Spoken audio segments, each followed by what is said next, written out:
Okay, that's fine. Assalamu alaikum and good evening to everyone. I'm Abil Ahmed, Principal and CEO of Abil School of Accountancy. I really welcome all of you for my PM crash course March 24. So let's start without any delay. We are starting from the basically new cost and management accounting techniques. Traditionally, we used to have actually two, I would say, cost and management accountings. There one is absorption costing and another is marginal costing. But nowadays, the environment of the business has changed dramatically. There is a drastic change. That is why absorption and marginal costing, they're not fitting into the today's business environment. So we have developed number of new cost and management accounting techniques. Out of them, the first one which I'm discussing is life cycle cost. Life cycle cost. Quickly discuss what are the concepts of life cycle costing. Listen, actually the first concept is life cycle costing is applicable only on those products they are having a short life cycle. Second point, if somebody is asking you how to quantify short life cycle, so we cannot say over here, we cannot say the life is less than equal to 12 months. It is not applicable. Life could be 2 years, could be 3 years. Now, what is the meaning of short life cycle? I said we cannot quantify. Second, if life cycle costing is applicable only on those products, they have a short life cycle. Now the question arises, which sort of products are having short life cycle? Answer, those products, they have heavy involvement of technologies. They normally have a short life cycle. Why do they have a normally short life cycle? It's a simple answer. Technology keeps changing. Since the technology keeps changing, so such products will not have a long life. Let me give you the example. Previously, I would say iPhone 14 Pro Max was very famous. Nowadays, everybody is listening a lot. iPhone 15 Pro Max is very famous. And we are also listening the news, rumors, whatever you say, regarding iPhone 16 Pro Max. So because of the technology involvement, they have a short life cycle. Okay. Now, what do we do in life cycle costing? Step one. Actually, from day one till day last, we estimate the entire cost over the life of the product. Step one, estimate the cost from day one till the last day, means when that particular product will leave the world. Estimate the cost over the entire life. Step one. Step two, estimate the revenue over the entire life. You will automatically come to know at a very start that either this product is going to be beneficial for you or not. Because step one, you have estimated the cost over the entire life. Step two, you have estimated the revenue over the entire life, and automatically will come to know, is it going to be beneficial for you or not? Is it going to be profitable for you or not?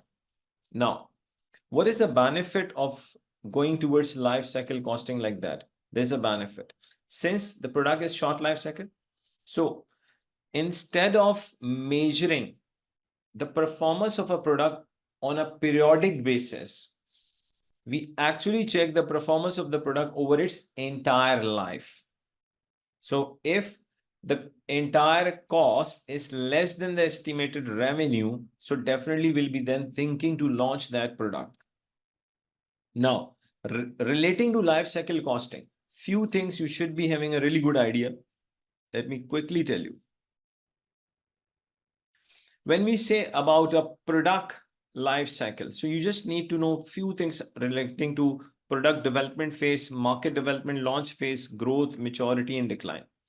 Let's say, if I tell you a little bit about these phases, if I talk about the initial stage, when your product is at a very initial stage, normally people will not be having the information regarding that product. So you have to spread the awareness.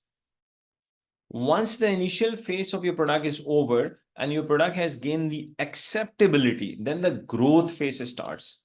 And after the growth, we go towards maturity.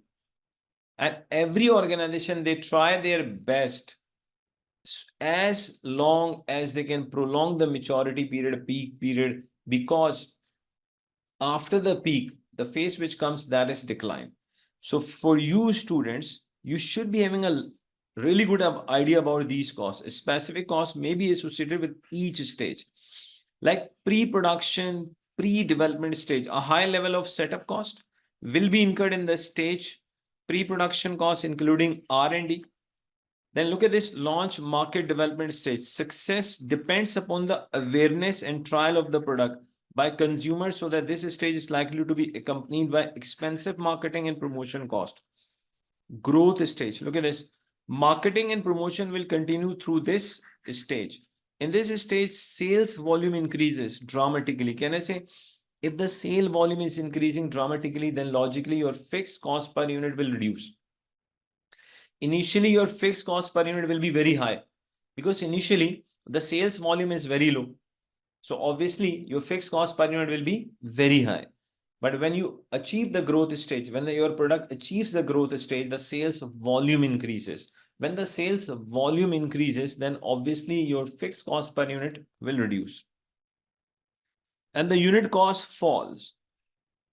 One, your fixed cost per unit will reduce. Second, your unit cost will reduce. Another thing you can say, there's a possibility of achieving the economies of scale. And once you have achieved the economies of scale, your average cost per unit will definitely reduce. Unit costs fall as fixed costs are recovered over what they are saying. Greater volumes and variable production costs per unit fall due to economies of scale. Another thing which every one of you should know, what is that? In performance management, we should not be thinking only numerics. You should be very good in theoretical part as well. But obviously, there's no need to go through for the entire book. Only the main areas of each and every related topic. Maturity stage. Initially, profits will continue to increase as initial setup and fixed costs are recovered. Marketing and distribution economies are achieved, but overall marketing costs may increase to respond to increase in competition. When the maturity stage comes, the competition will be very severe. Variable production costs per unit fall further due to economies of scale and learning effect. That is very important. However, price competition and product differentiation will start to erode profitability as firms compete for the limited new customers remaining, because the product has reached at its maturity. Now you'll be expecting very limited new customers. So competition will be very high. Okay, now listen. After the maturity word comes, decline phase. Marketing costs are usually cut as the product is phased out. Now product is actually leaving the world. Production economies may be lost as volumes fall. Meanwhile, a replacement product will need to have been developed, incurring a new level of R&D and other product setup. Obviously, when your one product is at its decline phase, obviously, then you will be working on another product. That product should be launched, so that obviously you should keep running your business. Okay. Now, another important concept, what is the benefit when we are estimating the entire cost over the life of that product? Look at this. Design cost of out of the product. You can say it's a normal study that when you can estimate the entire cost. Look at this. It was stated earlier around 90% of the product. Actually, if you have estimated the cost over the entire life of that particular product, so normally 90% of the cost you will be knowing before it is going to be incurred. So what is the benefit? The benefit is, if I have estimated the cost over the entire life, I can then work on reducing the cost. Minimize the time to the market. So try, once you have estimated the cost over the entire life, you have estimated the revenue, and your company has decided the product is beneficial for you. What are you going to do? Try to launch the product as soon as possible. The benefit would be, if you launch the product as soon as possible, the benefit would be you will get a phase where only you will be having that product. Your competitor will not be having a product. At that period of time, automatically the life of your product will become a little bit longer. Now, just a minute.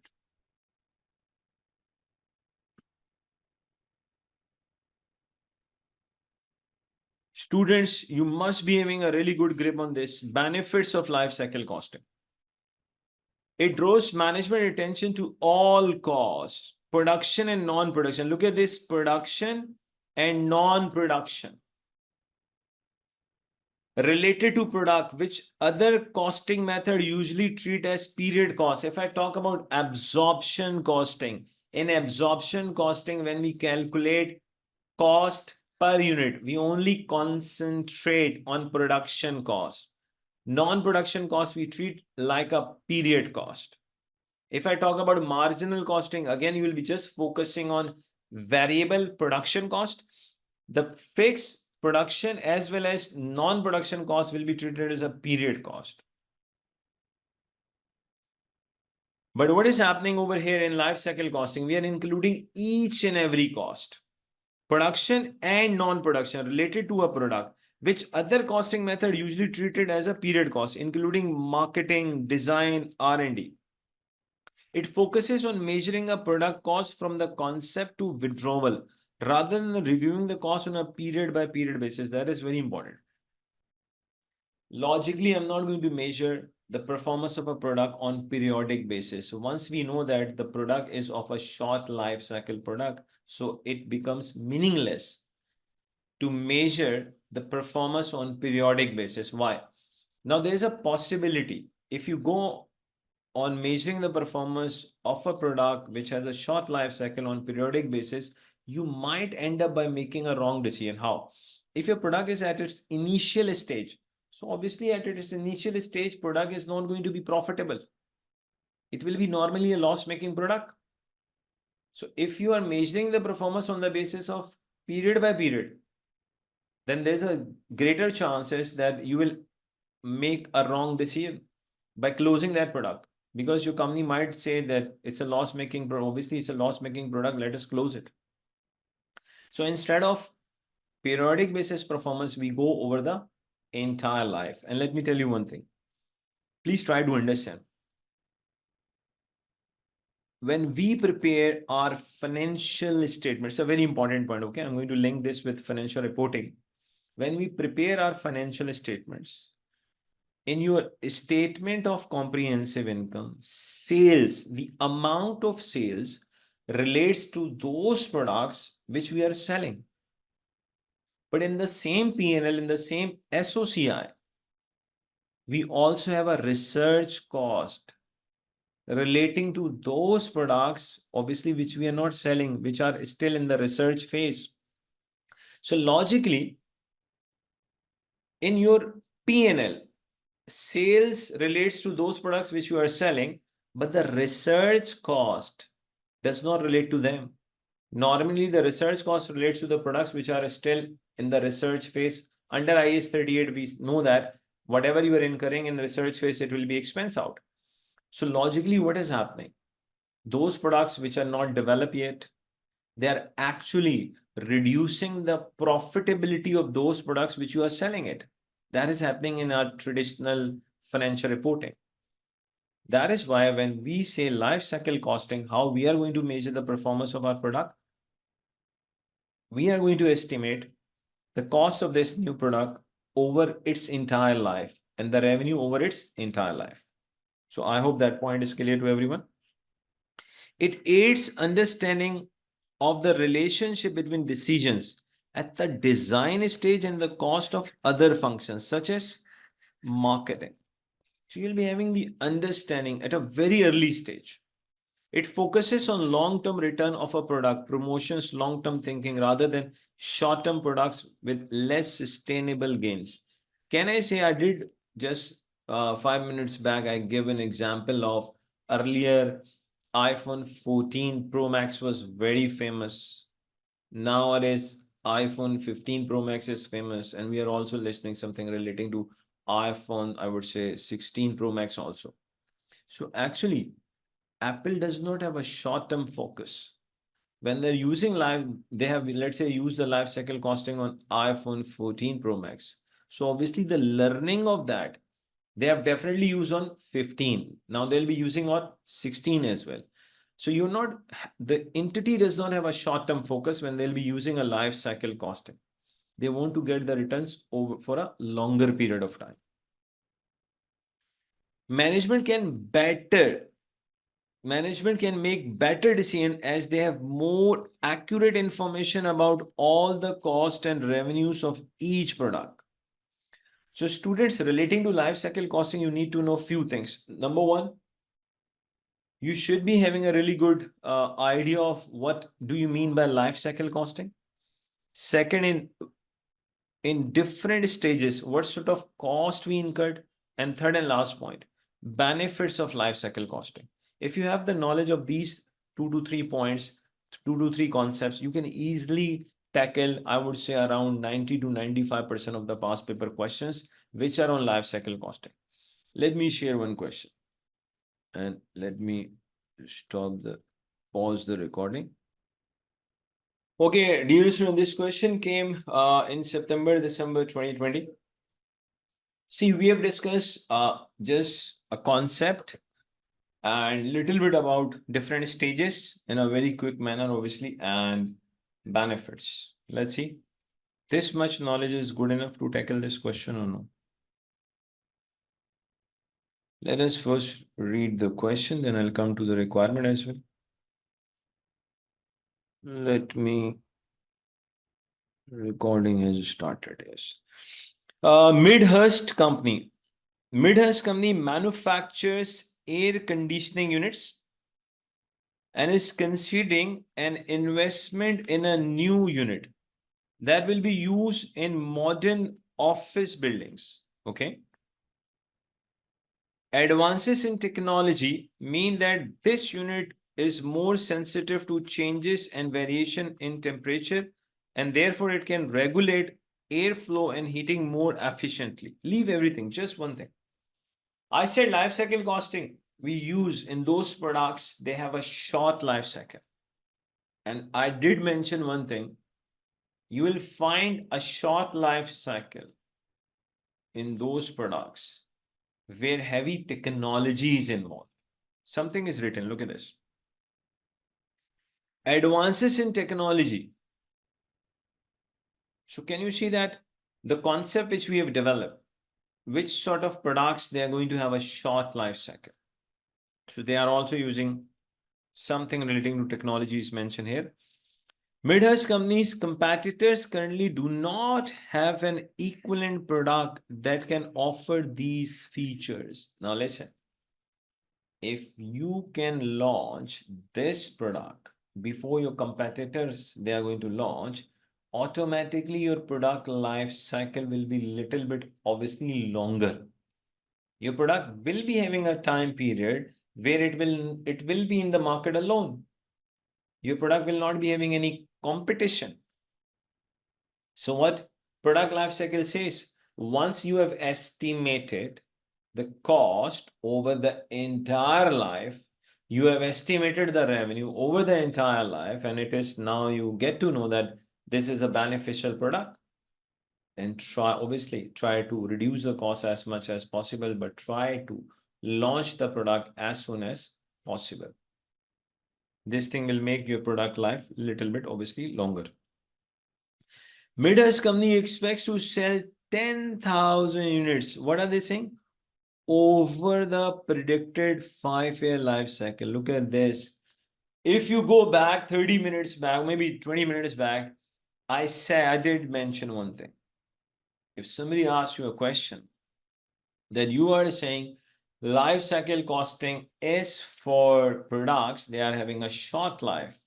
I did mention short life does not mean less than equal to 12 months. There is no such concept. It could be 3 years. It could be 2 years. It is mentioned in the question. It is 5 years. So normally when we hear this thing, short life cycle, since being a chartered accountant, you people are a potential chartered accountant. So normally this thing comes in our mind, short life, okay, less than equal to 12 months. This concept is not applicable on life cycle costing. I hope this is clear to everyone. That is why if you go back to another concept we just did discuss regarding the benefit, it was mentioned in the life cycle costing, organization obviously wants to get a benefit for a longer period of time. So on the one hand, we are saying longer period of time. On the other side, we are saying the product is of a short life cycle. So short life cycle does not mean less than equal to 12 months. Look at this. Please try to understand. Sometimes we make silly mistakes in exam because we are not reading the data correctly. Midhurst company expects to sell 10,000 units over the predicted 5-year life cycle of unit. The finance director has just prepared initial costing for unit as follows. Please try to understand.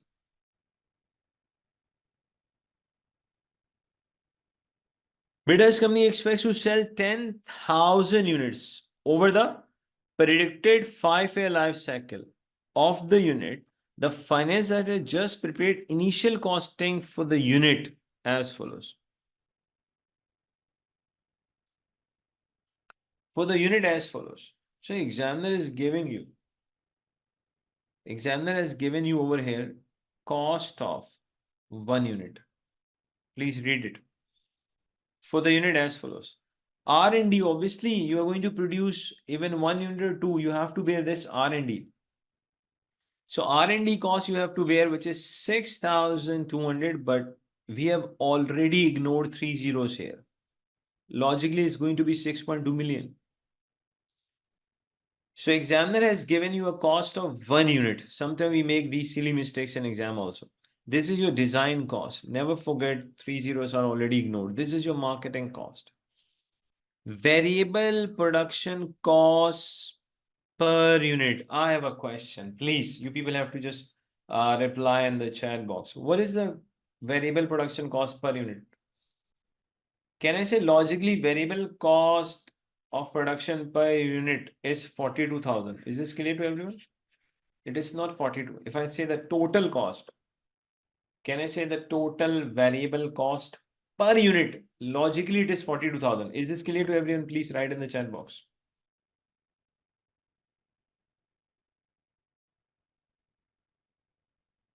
I think I'm audible to everyone. You people can reply. Did you get this point? Variable production cost per unit is actually, if I take above 3 zeros, it is logically 42,000. Fixed production cost. Again, we have variable distribution cost per unit. Logically is going to be 9,000. Fixed distribution cost, variable selling cost per unit, fixed selling cost, administrative cost. The finance director plans to use life cycle costing to measure the profitability of the new product. Good. The chief executive has asked for more information about life cycle costing as they are not sure whether it is right method to use. Okay. Who is not sure? Chief executive. The production director has reviewed the costing in detail and suggested a couple of changes. The production director has reviewed the costings in detail and suggested a couple of changes. They are enthusiastic about the product and believes that modifications could be made to prolong the product lives, but wonders when the best time would be to make changes to the product. Okay, I have a question. What do you think? What is the best time period in the entire life cycle to make modification in the product? Please answer, students. At which stage you think it is more logical to bring changes in your product? When it is leaving the market, at that time should we bring changes in our product?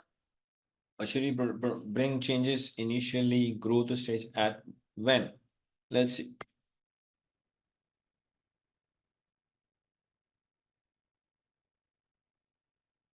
Let me read the question again. Okay, please. Let's read. Try to understand. The production director has reviewed the costings in detail and suggested a couple of changes. They are enthusiastic about the product and believes that modifications could be made to prolong the product life cycle. Modification could be made to prolong the product life. At which stage you really want should be prolonged? Which stage of the product life cycle you really want that it should be prolonged? What do you think? Which stage you really want to, make it prolonged? Can I say what comes before decline? What comes before decline? Maturity. Maturity. Because after maturity, the product will leave the market. In other words, the product will leave the world. So we'll try our best to prolong the maturity stage as long as we can so that we can get the maximum benefit as much as we can. Because we know that after the maturity is going to be decline phase. In fact, at maturity, the main competition will be whose product is differentiated from others. Why? The competitors, there will be many competitors. The competition will be very tough. New customers will be limited. So how you are going to attract them? By bringing modifications in your product to make the product life cycle prolonged. So that's a maturity. Now let's see. What are they saying? According to the life cycle costing method, which two of the following statements regarding the stages of life cycle are true? Let's read. At the introduction stage, further capital expenditure will be needed as production capacity will need to increase to meet the demand. Read it again. At the introduction stage, further capital expenditure will be needed as production capacity will. Obviously, you have to increase your production capacity to meet the production demand, because after the initial stage, you are going towards growth. You have to have a bigger capacity for that. Now, let's see what they're saying, other points. The maturity stage occurs when the market has reached saturation point, bought enough of the products. Can I say? Look at this point. The maturity stage occurs when the market has reached the saturation point and bought enough of the product. Just wait. Look at this. The majority of the product lifecycle costs are determined by decision which are made at a design or development stage. If you recall, can I say 90% of the cost you will be knowing at a very early stage. And look at this, the maturity stage occurs when the market has reached saturation point. Can I say when the market has reached saturation point, that is a declining point. Bought enough of the product.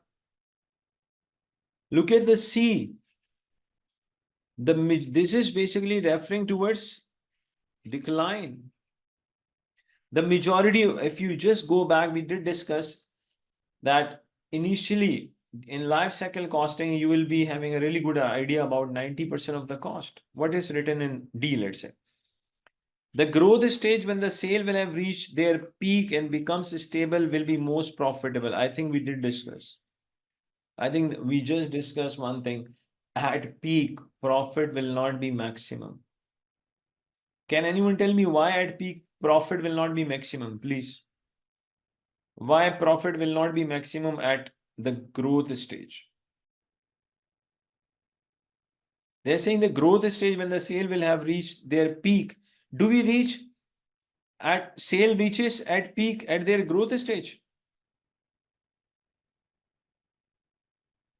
The growth stage when sales will have reached their peak and becomes stable will be the most profitable stage.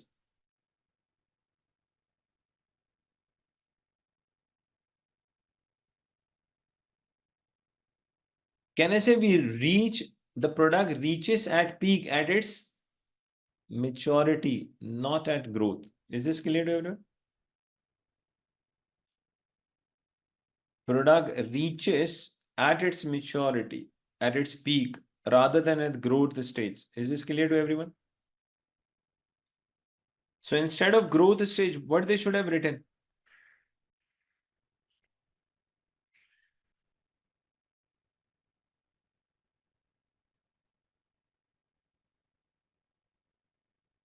In part B, they should have written it is B is referring towards decline. So logically, the answer of this is A and C. Is this clear to everyone? All you need is just go through different phases of product life cycle and just read it once. You will automatically be having a really good idea. So D is actually referring towards maturity stage rather than growth stage. Now let's the other. Oh yes, I really want every one of you try to use a calculator. What is the cost per unit for new air conditioning unit using life cycle costing to the nearest dollar? Okay, what do we do for estimating the, let's say, cost per unit in case of life cycle costing? Step one, what are you going to do? Can I say we'll be estimating the cost? What are we going to do? Can I say we'll be estimating the cost over the entire life? Yes or no? At least you can reply, please. We will be estimating the cost over the entire life. Yes or no? Once we have the entire life cost, including production, non-production, each and everything. Once you have the total, just divide that total with the total volume over the life. Yes. Simply first calculate the total cost divided by the total sales volume. Let's try. Yes, here. Now, please try to understand. Please, how we are calculating that is extremely important. Please. Otherwise, I have just ignored 3 zeros. I've written these 3 zeros, okay? I'm writing 6,200. Don't forget that 3 zeros are already here. Plus 33,000. I want at least 1 or 2 students should be using the calculators also. Plus 1,77,685 plus, please listen, 42, it is per unit. 42 is per unit. I'm multiplying this 42 with 10,000. 10,000 into 42.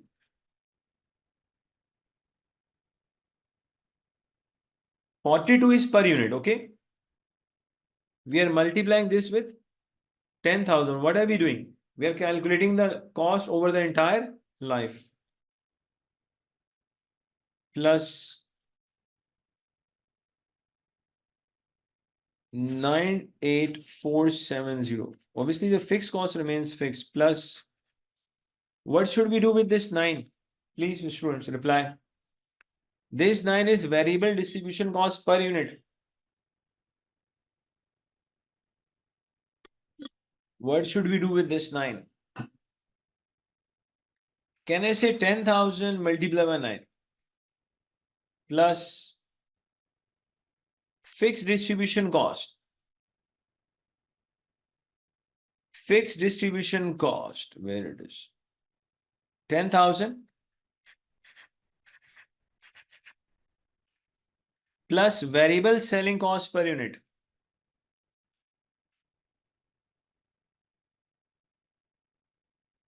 Then we have fixed selling cost 7790 plus we have administrative cost 23,450.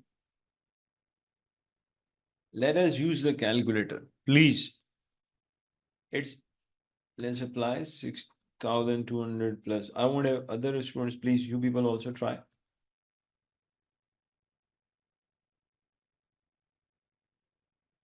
685 plus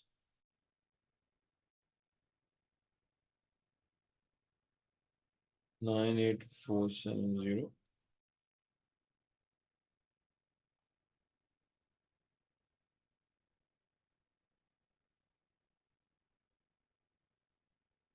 23,450. Dear student, please listen and listen carefully. I'm getting 90,7,3,4,5. If we have already ignored 3 zeros. If I bring these 3 zeros here also, so it means this becomes your total cost. You need to divide this with 10,000.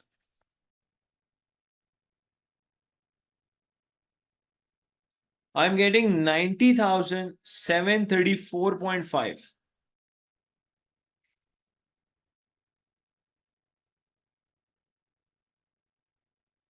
If you do not have the exact answer, choose the nearest one.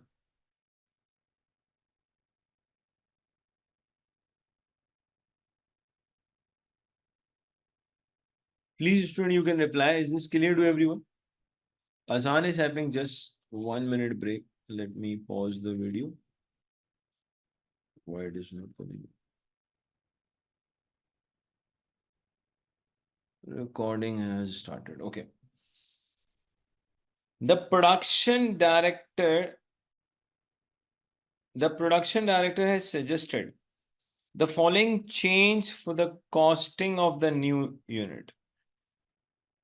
The production director has suggested the following change for the costing of the new unit. Okay. Currently, material costs are 20% of the variable production cost per unit. What examiner is saying? What is happening currently? Currently, material costs are 20% of variable production costs per unit. Listen. Can I say variable production cost per unit is logically 42,000? Yes or no?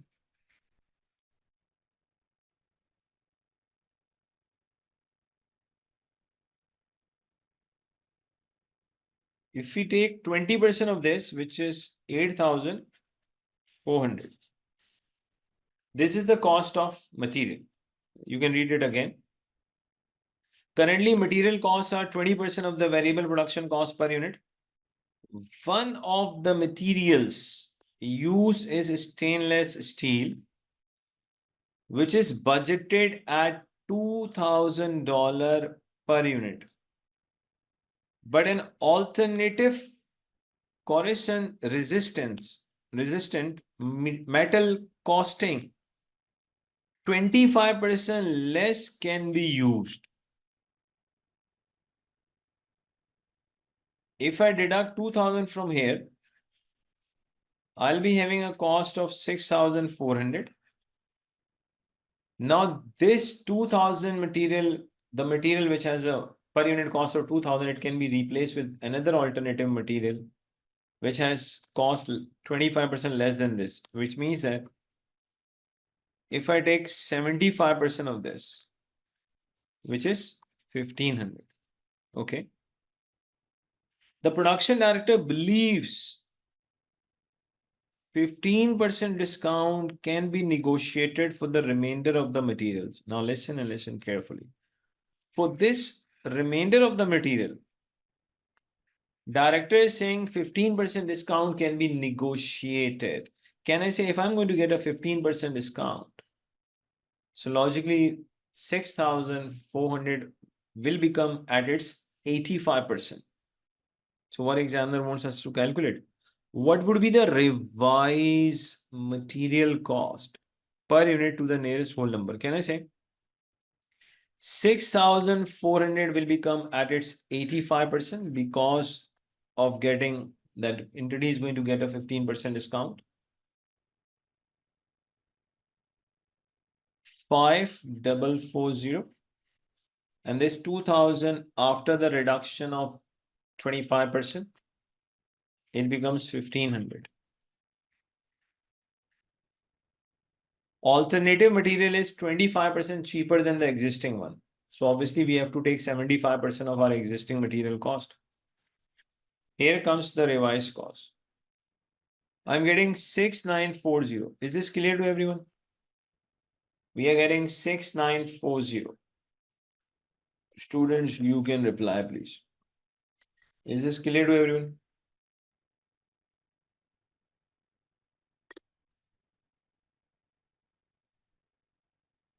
You have the chat box option to write. If there's any question, you can ask.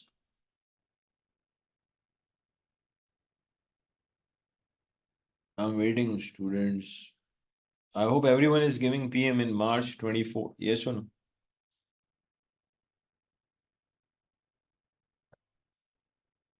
After a long time, I think 2 students they reply. Thank you. It is 6940. Listen that yes, we took 6940.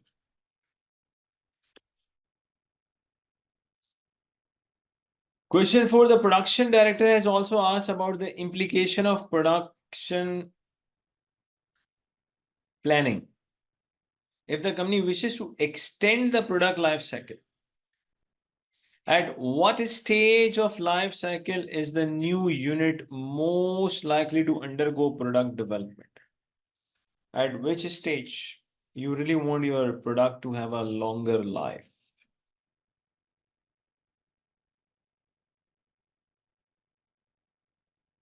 At what stage of the life cycle is the new unit most likely to undergo product development? Okay, at which stage you face a very severe competition? Take it like that. When do you face a very severe competition? Do we face a very severe competition at initial stage, growth, peak, or decline? When do we face a very severe competition?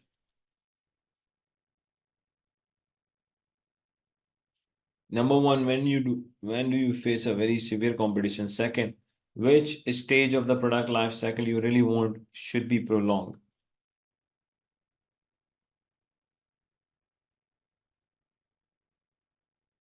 Can I say that's maturity? Is this clear to everyone? I think when we were reading the question at that time, we did decide this also. Actually, at maturity, we want our product to have a as long maturity period as possible, because after that we know we'll be having a decline phase. Student, the last one I want you people to please answer. Let's see. The chief executive wants to be briefed on the advantages of using life cycle costing. Advantages of using life cycle costing. Which of the following statements relating to the advantages of life cycle costing are correct?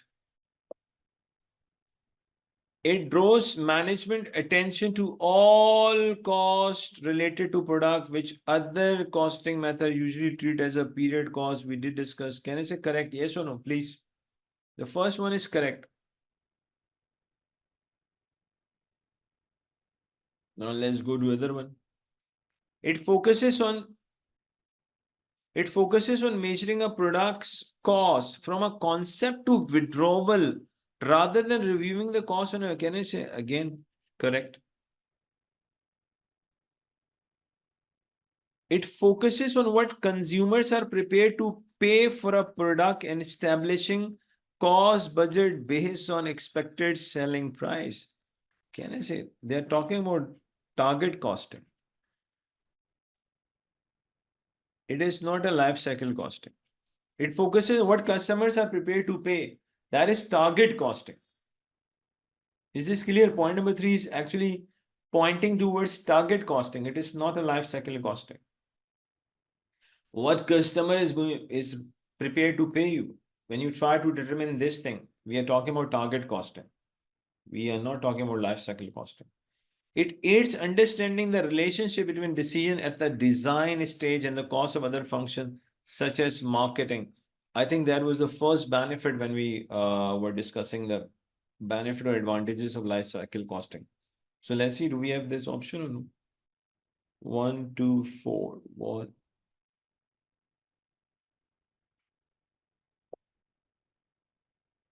If you just go 1 minute back, You have seen this all.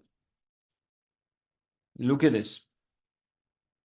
It draws the management attention to all the costs. It focuses measuring a product cost from the concept of withdrawal. It aids understanding the relation between decision at the design and the concept of other functions such as marketing. Each and everything examiner has taken from here. Is this clear to everyone, students? Yes or no? Please, you can reply.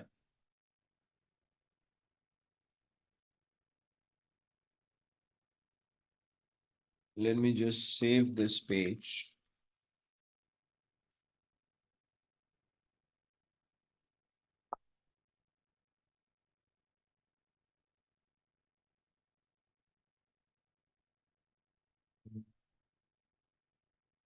Then we'll be having a.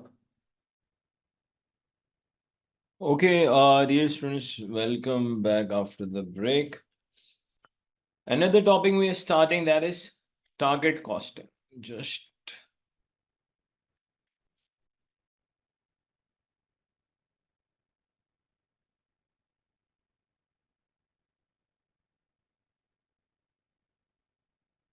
please, Farhan, you cannot record this. Don't please try to record it. Recording is not allowed, please. So it's a request, Farhan. Just keep watching, that's it.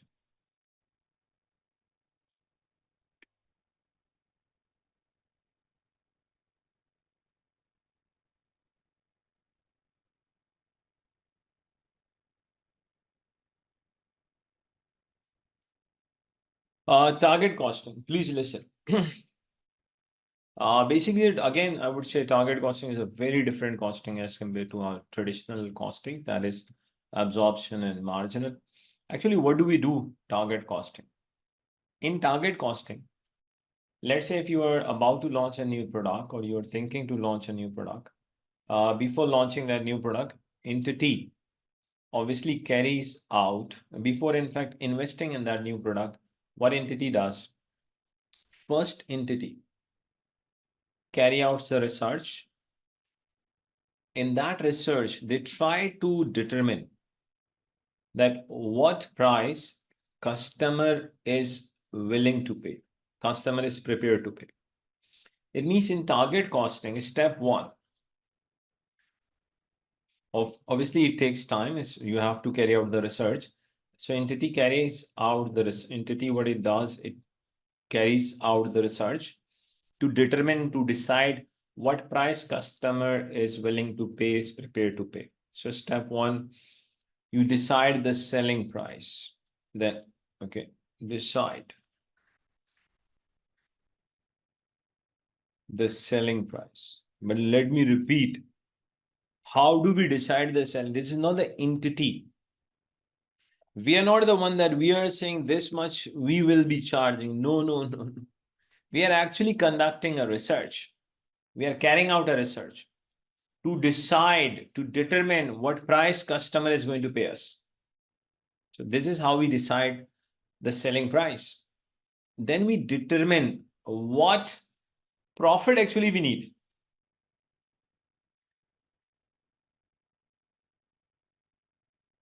Determine the target profit, what actually we need. So first, you have to conduct the research to determine the selling price. Then you determine the desired profit, target profit. Okay, let's say you have determined the desired profit. Now what we are going to do? We will deduct the target profit from the price which we have decided. So the selling price, whatever you have determined after conducting the research, you have to deduct the target profit. Once you have deducted the target profit, you will get the target cost. Now listen and listen carefully. Now entity will have to carry out the activities in such a way so that to match that target cost, to achieve this target cost. Step 4, what are we going to do? We'll be estimate, this is the target cost. Let's the target cost, assuming the target cost is $10. Now entity is going to estimate the cost. Estimated cost. I'm assuming the estimated cost is $12. The target cost is 10. Estimated is 12. It means we are having a cost gap.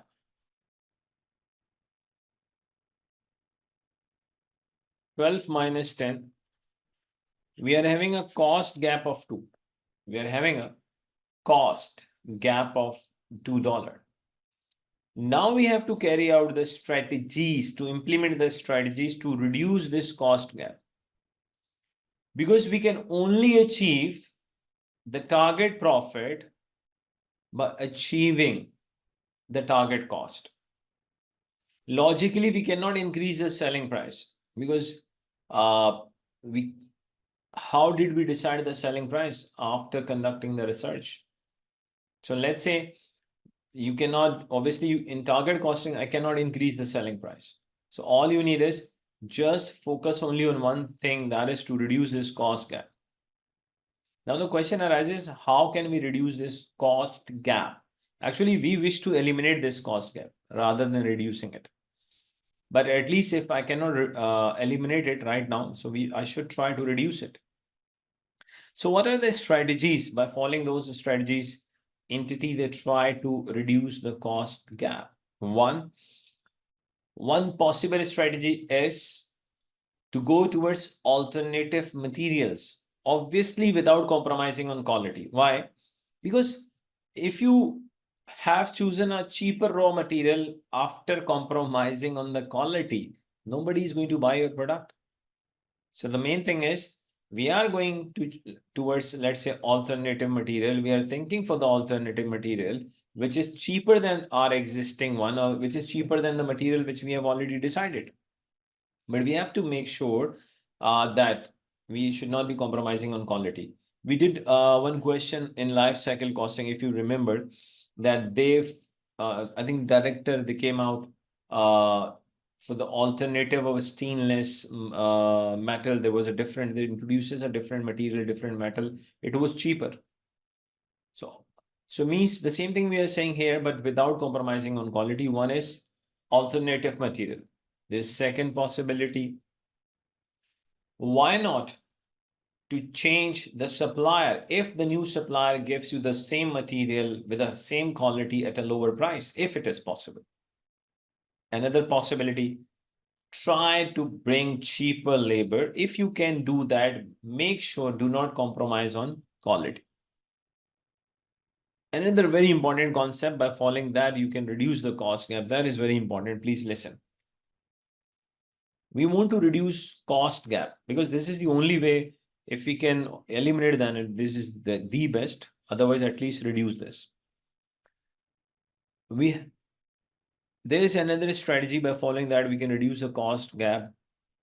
That strategy is entity, company should only focus on those features of product which are value added.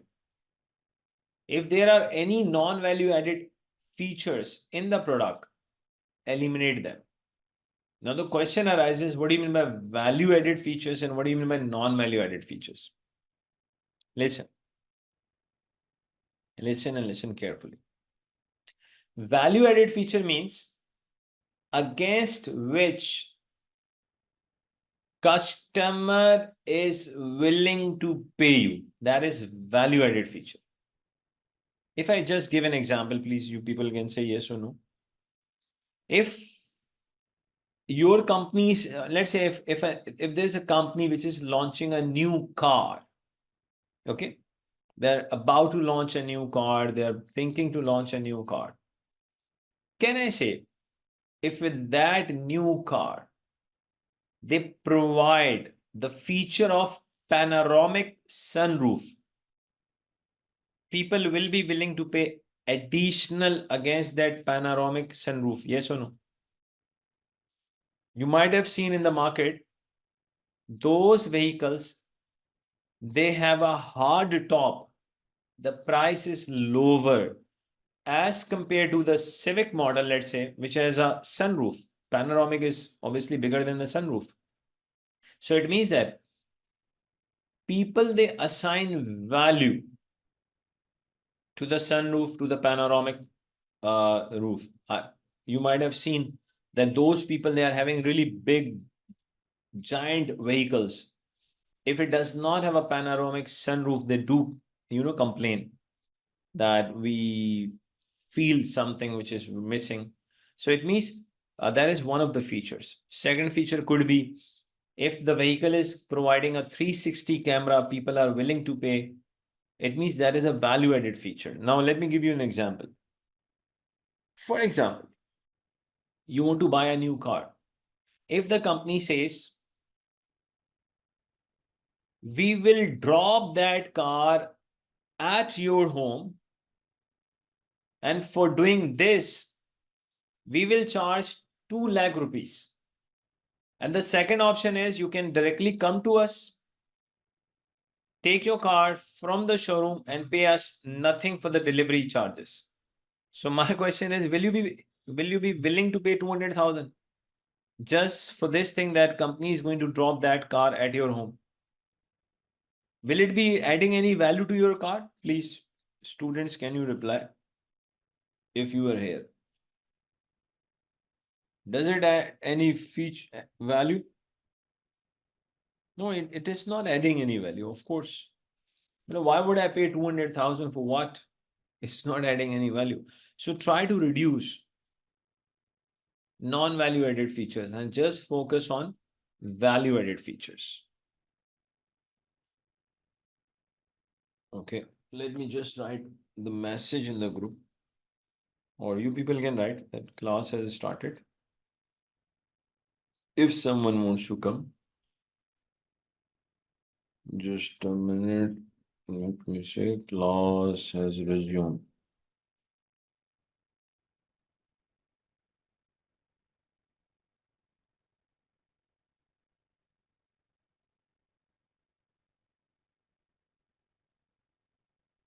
Okay, guys, let's come here.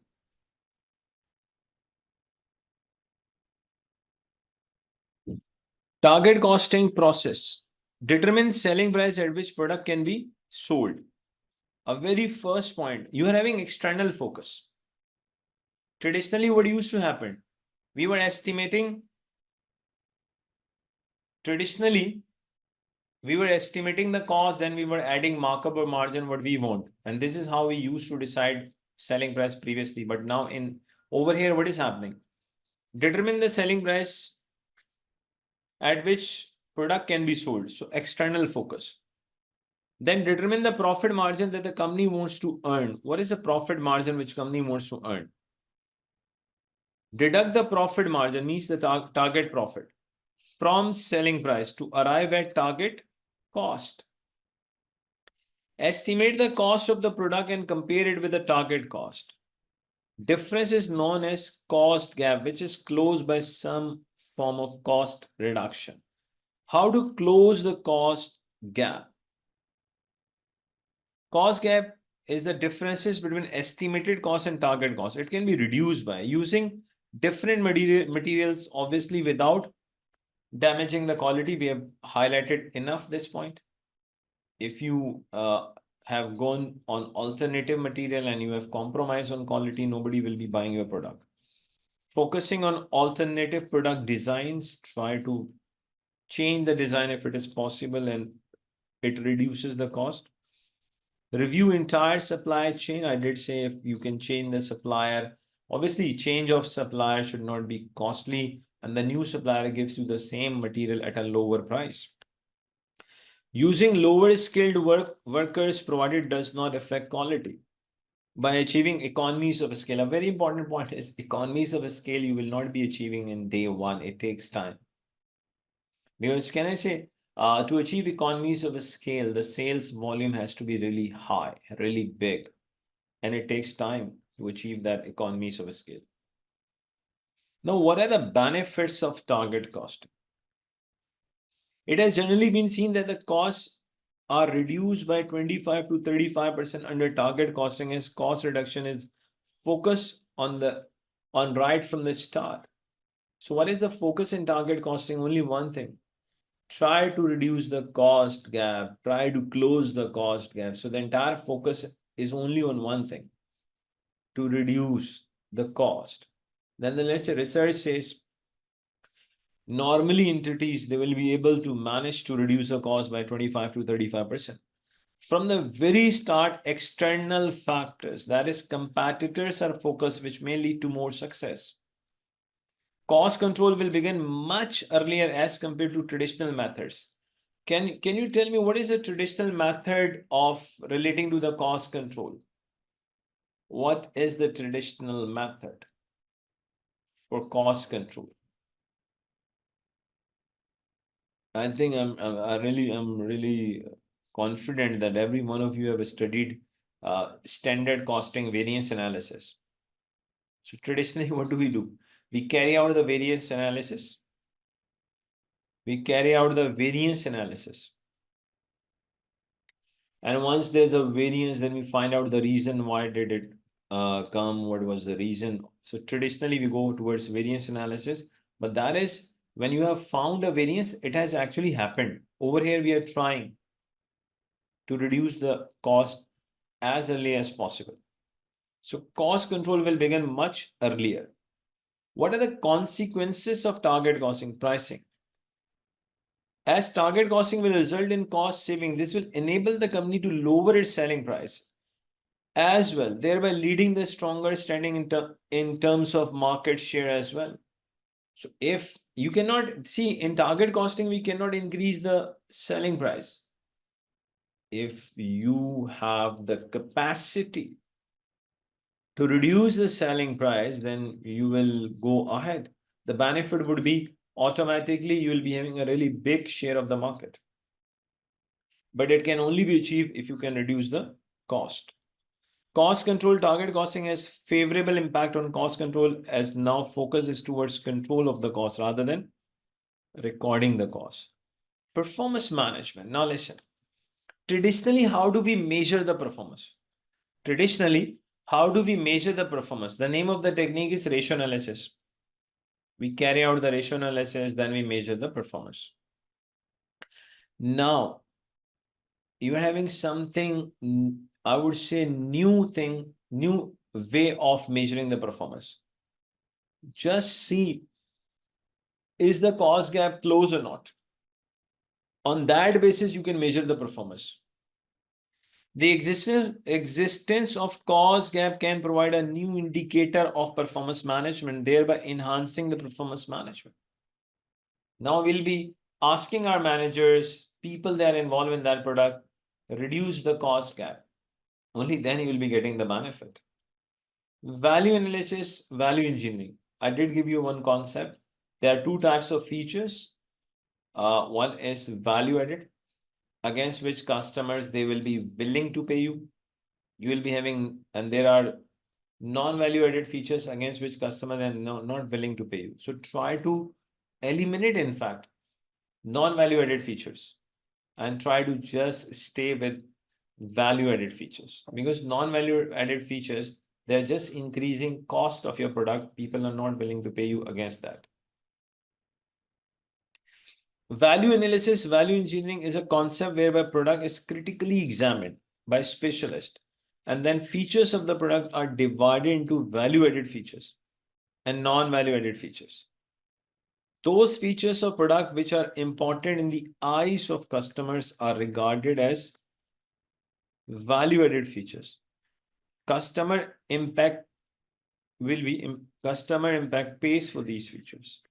I've given you the example. Car with a sunroof will be having a higher price as compared to a car with a hard top. Another example could be, you can also see that, I would say hybrid cars, normally they are obviously expensive than the petrol car. Because hybrid people are willing to pay more because they will be saving the fuel cost. It saves the fuel cost.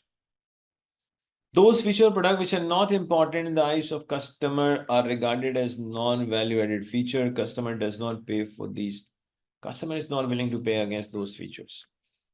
Therefore, cost should only be reduced in non-value added areas. Value added areas should not be, obviously. If you start touching the value added areas, then who is going to buy your product? Let's say your product is your car is saleable just because of the panoramic sunroof. If you decide to remove that, so it becomes difficult to sell it then. Okay, target costing in service industries. Target costing in service industries. Listen and listen carefully, okay? In service industries, we can apply target costing, but it is difficult to apply. If someone says we cannot apply target costing in the service industry, this concept is wrong. We can apply. Obviously, it is difficult. Let us find out the reason. What are the characteristics of service industry which actually make implementing target costing difficult? Target costing is difficult to apply in service industries due to some characteristics of service industries. Something is special is in the service industries. That is why it is a bit difficult to apply in the service industry. Characteristics. Number one is intangibility. Can I say service is intangible? It's not tangible. Let me reduce the internet. Okay. Services are intangible.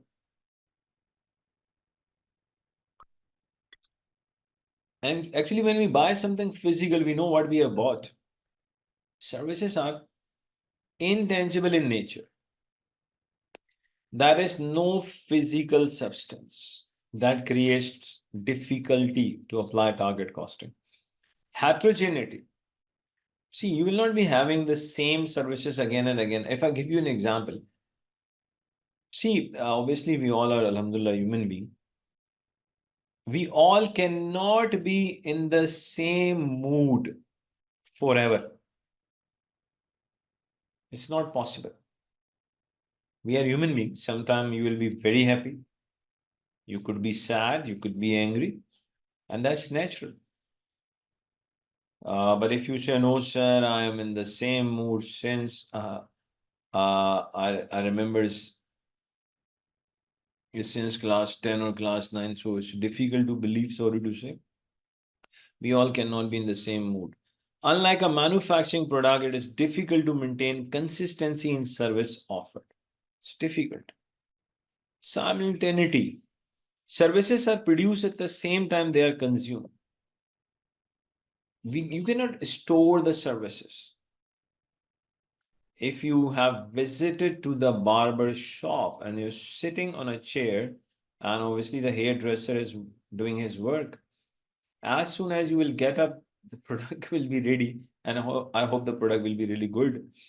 So basically, services are produced at the same time they are consumed. Perishability. Services are perishable in nature. We cannot store them. No transfer of ownership. Like you people are taking the class, it's okay. You are taking the class, that's it. There's no transfer of ownership. Unlike a manufacturing product, services does not result in transfer of ownership. Similarly, new services in the service industry usually occurs for less frequently than in manufacturing environment. It says similarly, new services in the service industry usually occurs for less frequently. But I would say nowadays it is coming very frequently. You people might have seen there's so many stuff on internet. Every day there are new different courses relating to different areas. And I think every area just says one thing, that take this course, then you will be earning all these things. People, they're talking about shortcuts as well, that instead of investing so much time on your study, you can do X, Y, Z things as well. But I think there's no alternative of study. So please, at least at least have the complete qualification. After that, whatever you want, you can do it. Due to these difficulties, service industries provide less favorable environment for use of target costing. We are saying it is less favorable environment for the target costing. We are not saying that we cannot use target costing in the service industry. We can use it. Only one problem is there. It is difficult to use. Is this clear to everyone? I hope that explanation part is clear to everyone. Let me share the question. Okay, let me give you the few concepts relating to another method, that is ABC. Activity-based costing, the first concept. Okay, can anyone tell me ABC is the alternative of which technique? ABC is the alternative of which costing technique? Please, you can reply. Activity-based costing is the alternative of which accounting? What is AC? Absorption costing. Yes. Activity-based costing is the alternative of absorption costing. Yes or no? Actually, traditionally we have, as we mentioned many times, we have two types of costing. One is absorption and another is marginal. ABC is the alternative of absorption costing. Now there's a question. If ABC is the alternative of absorption costing, then can I say definitely there must be something wrong with the absorption costing, and definitely ABC should be having something better as compared to absorption costing.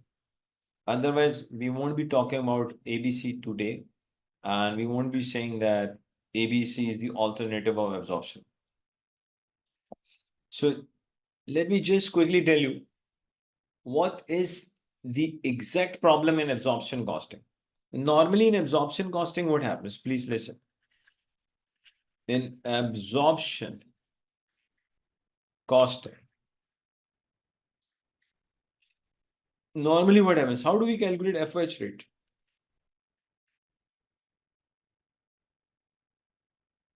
Can I say we take budgeted activity level? We take budgeted overheads divided by budgeted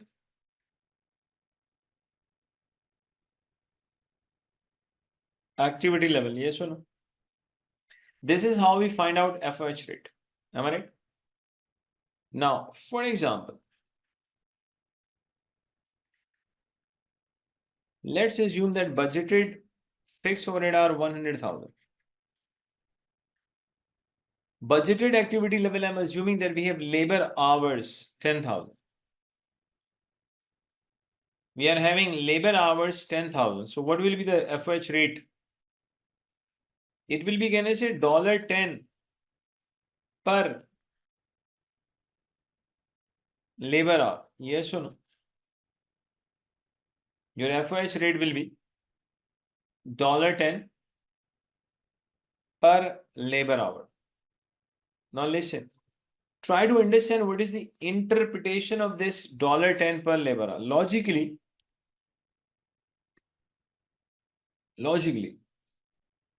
the interpretation of $10 per labor hour means all the overheads which are incurred in this organization or which are going to be incurred in this organization, every overhead is just because of the labor hours.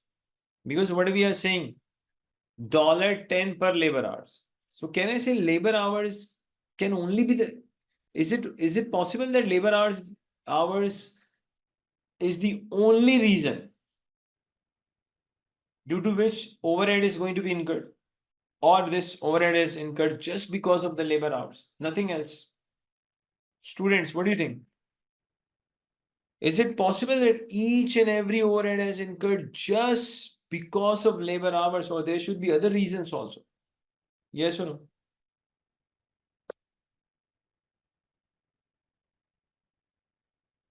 there are other factors as well. There are other reasons also.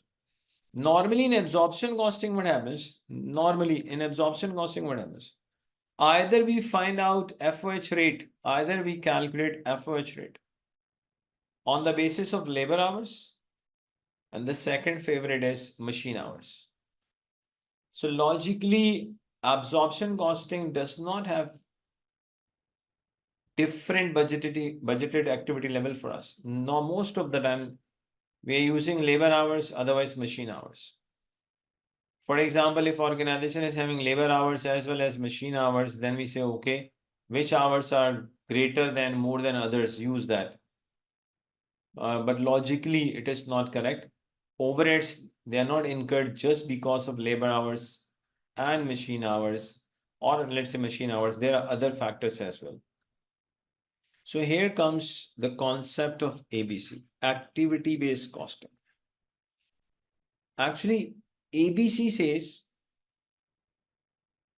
absorption costing is having the biggest problem with the absorption costing is unfair allocation of overheads. Repeat, the biggest problem with absorption costing is unfair allocation of overheads. Activity-based costing, basically in absorption costing, we allocate the overheads on the basis of volume. So higher the volume, higher overhead will be allocated to XYZ, let's say product. On the basis, we work on the basis of volume. So activity-based costing says no. We will tell you true, fair allocation of overheads. So under ABC costing, entity will get the true fair allocation of overheads.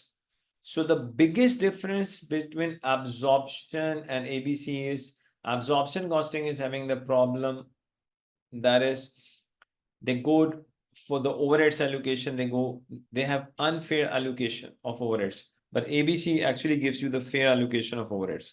Now, how ABC activity-based costing works, that is very important. Now listen. According to activity-based costing, whenever the cost is incurred, whenever any obviously overhead is incurred, it will have a reason. Without the reason, cost will not be incurred. Am I right? Yes or no? Every cost which has been incurred, it definitely must be having a reason. Is it possible without any reason cost can be incurred? Yes or no?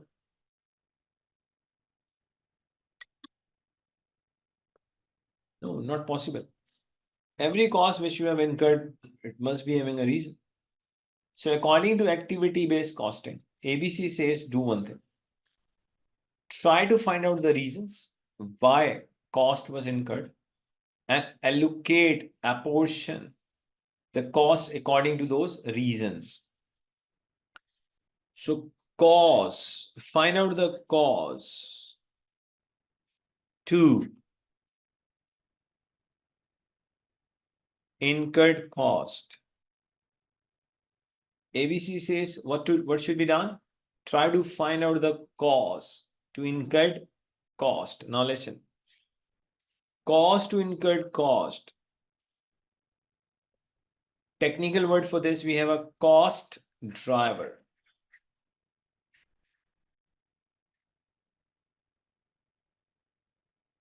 Cause to incurred cost. For that, we have a cost driver. So ABC says, we will give you, we have under ABC costing, ABC says we have multiple cost drivers. For each and every cost which has been incurred, we'll give you cost drivers for each and every cost. You just need to do one thing. Calculate activity-based cost ABC rate on the basis by using the cost drivers. For example, just an example, okay?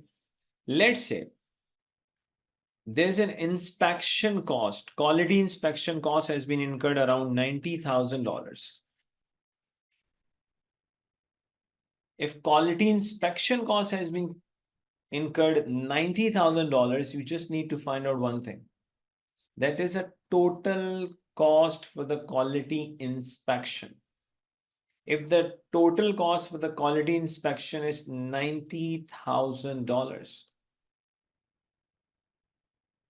can I say we just need to know one thing? How many inspections were carried out?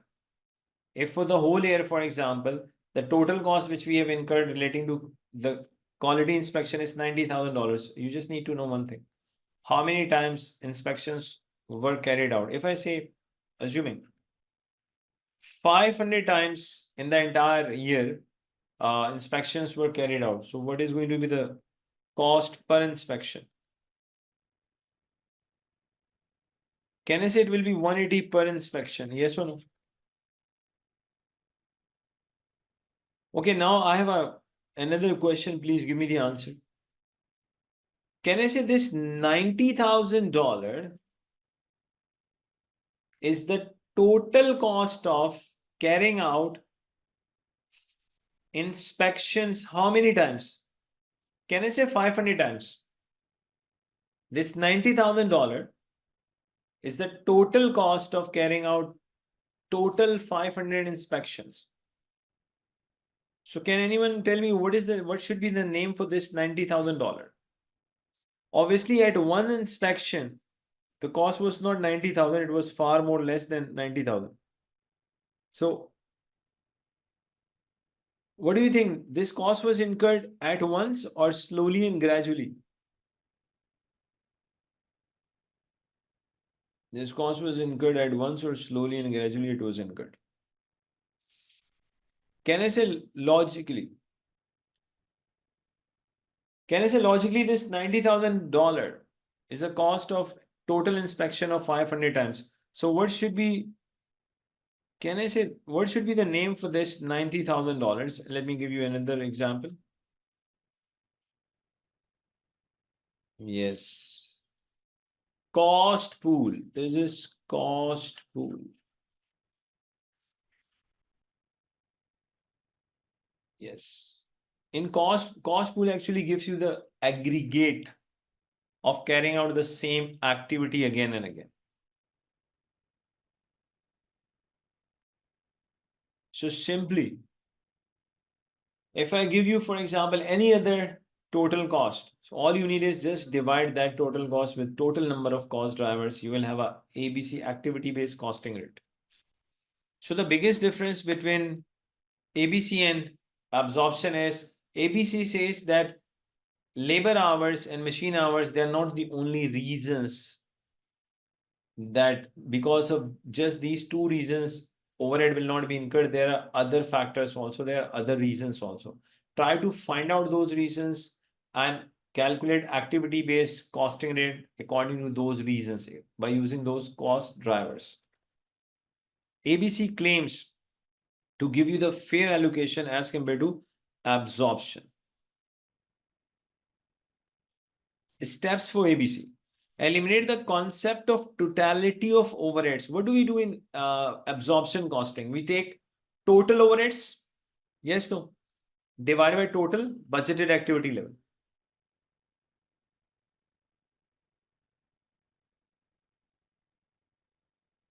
So eliminate the concept of totality of overheads and introduce the concept of cost pool, which we were discussing. For each cost pool, identify an appropriate cost driver. You will not be having number of cost drivers normally for one activity. So if you come across, let's say, more than one cost driver, then you have to find out appropriate. But examiner does not put you in a situation. He gives you one cost driver for one cost pool. So for each cost pool, practically you have to identify the cost drivers. Calculate rate for each cost pool by dividing the cost pool cost with its cost driver. Charge overhead of each cost pool to products using the above rates, means these rates.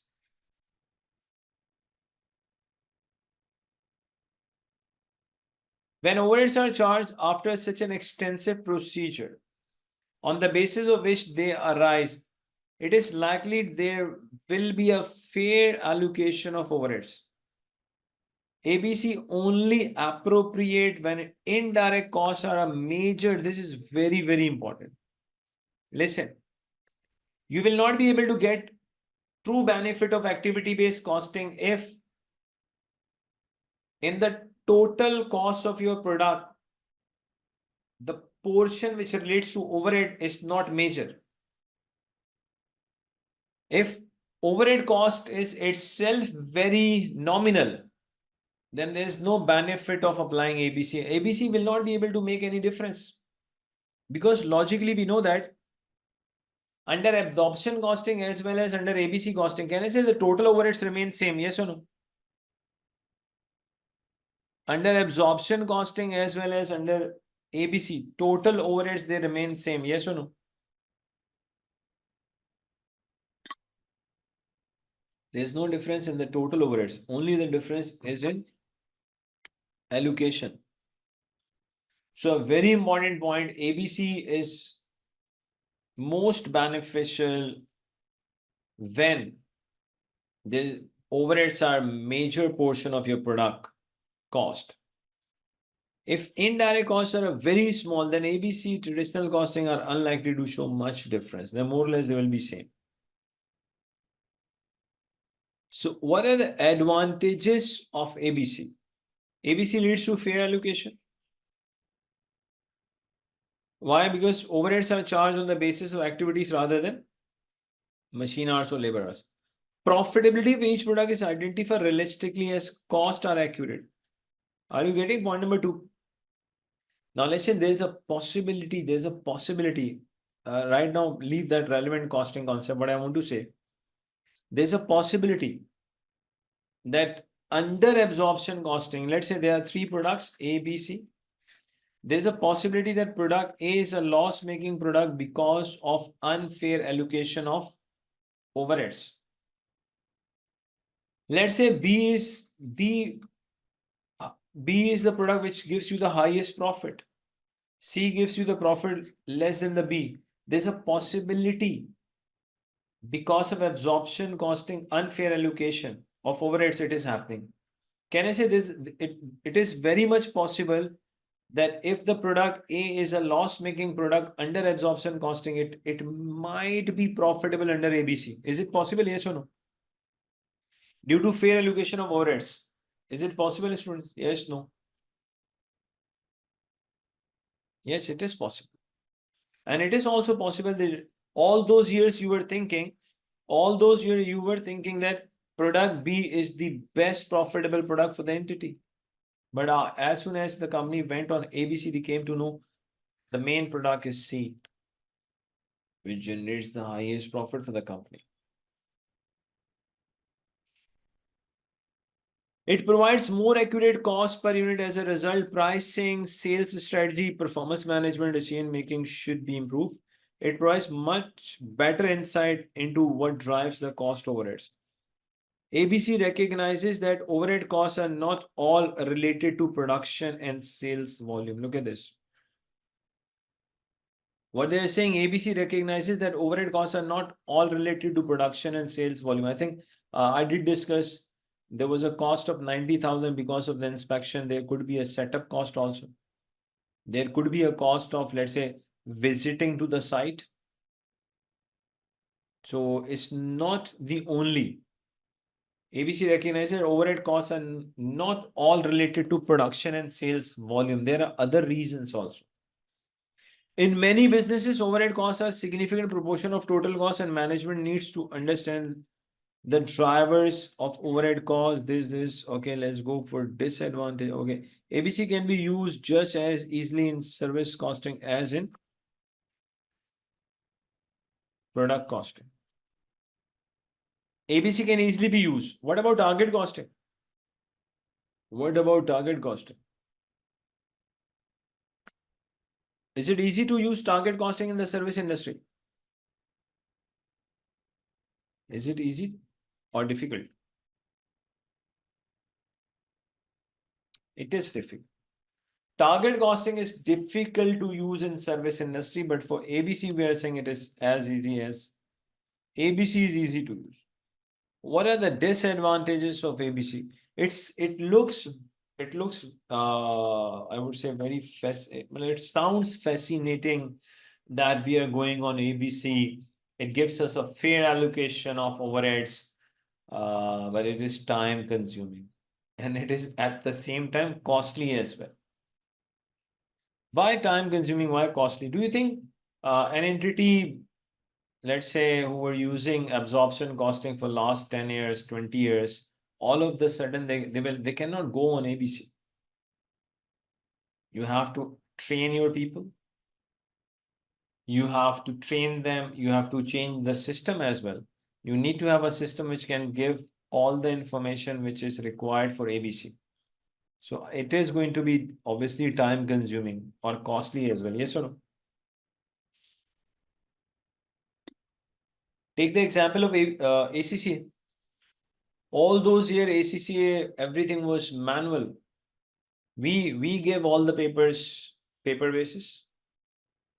Then obviously it was COVID made a major difference, but even before the COVID, ACCA decided to go CB, but it wasn't so easy. They provided training to all the tutors. Obviously, they convinced all the major stakeholder first, then they provided training, and it was a long procedure. Then they made entire ACCA CB on a phase by phase basis. At once, it was not possible even for the ACCA to apply to make all the papers CB. So it today, alhamdulillah, we have each and every paper CB, but it was achieved on in stages. It wasn't achieved at once. ABC may be obviously time consuming than traditional costing, and now cost drivers have to be identified for each cost pool, where in the traditional costing, machine hour, labor hours. Okay. Staff training may be required as may not be familiar with ABC system. Yes, existing information system need to be updated. As I mentioned, you need to provide the training and you have to update the IT system as well. And you just need to go through other reasons once also. ABC in the public sector. Just whenever you have time, read it only once. Consequences of ABC. Pricing decision. Absorption costing will lead to more overhead being allocated to high volume products and less overhead being allocated to low volume product. Cost calculated under ABC are more accurate reflection of products cost and therefore provide better information for managers when deciding on prices. Is this clear to everyone? Pricing decision? Pricing decision is clear to everyone? Yes. Can I say under ABC you will be having after true allocation automatically you will be having a accurate unit cost. When you will be having an accurate unit cost, you will be in a good position to decide what should be the selling price. Profitability we were discussing. Profitability we were discussing also that due to unfair allocation, obviously the profitability is going to be different than when we go towards ABC, because ABC claims only one thing, that is true allocation of overheads. Change costs under ABC lead to change selling prices as well. If organization is using cost plus pricing, but if market is determining the selling price, that is, we cannot change the selling price. The change cost will result in, if there's a target costing, I'm telling you one more concept. If there's a target costing, obviously we cannot change the selling price. Am I right? We have already decided in the target costing what happens. We determine the selling price and then we know that we cannot increase the selling price. The entire focus is only on one thing, to achieve the target cost and try to reduce the cost gap. Now listen, it is possible. If you change from absorption, to ABC costing, there's a possibility that cost gap may reduce. I'm not saying it is definitely going to happen. Cost gap can increase as well, but there's a possibility from absorption. If we go towards ABC, due to true allocation of overheads, there's a possibility that cost gap may reduce. Is this clear to everyone? Performance management. ABC information improves performance management system as it is difficult to control cost. In an absorption costing system, unfair allocation is not fault of a manager. By understanding the activities which drive cost, manager can be held responsible for cost and action can be taken if performance is not as expected. So ABC gives you I would say your performance management system would be improved under ABC as compared to, of course, absorption, decision making. Due to improved accuracy of cost, better understanding of cost driver, better decision regarding product can be taken. I just gave you the example, product A was loss making. It is possible it was loss making under absorption costing due to unfair allocation. Sales strategy, as ABC may result in change in the profit margin, with previously high margin products now being seen as less profitable. This can result in increased sales effort on different products. So simply, I would say that ABC, activity-based costing, is based on the principle that activities create costs, which seems to be a much more logical approach. Hence, the result producing using ABC are likely to lead better decision making. So I hope these things are clear to everyone. So students, we are just taking 10 minutes break, 10 to 12 minutes, then inshallah we'll be back. So you can stay online or I'll inform you, just 10 to 15 minutes. We have time, I believe. Let me pause the video. Okay, dear students, I hope video should be here. Now you can see the video. Okay, there's a little announcement, but before that, I really want to know the input from you. Exactly which area of PMU people are lacking, so that we can be having more focus on that area. It would be good if you can mention that. Any specific areas, please? Any specific, rather than the entire syllabus, okay?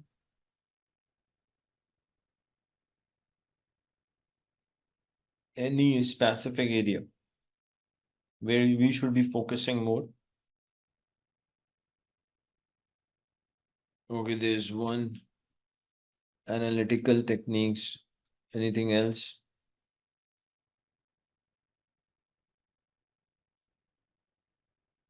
Multiple limiting factors. Okay. Risk and uncertainty. Okay, 4, 5. Please add more so that it becomes the entire syllabus.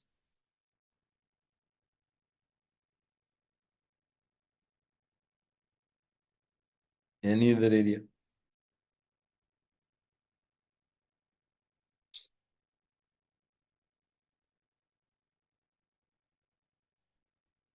Okay, just I want to say one or two things I just want to announce. One, actually tomorrow timing will be inshallah 7 p.m. till 10 p.m. Right now I'm also having one meeting. I have to go there. But second, after that, is it possible if we take any class tomorrow? It will be in the evening, inshallah, from 7 p.m. to 10 p.m. Is it possible after that if we can take class in the afternoon? Is it possible? Basically, I'm asking only you guys. You are here. Those they have left, I cannot ask them. Is there anyone who is a full-time student or all are working students?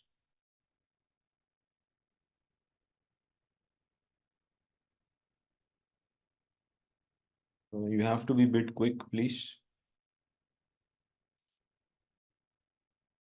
Or afternoon, somewhere in between 12 to 3. Basically on Thursday. Okay, tomorrow we'll be having a class, inshallah, 7 p.m. Then tomorrow we'll decide the timing for Thursday. Actually, Thursday evening I will not be available. That is why I don't want to miss the class. And one more thing, okay, I'll share tomorrow.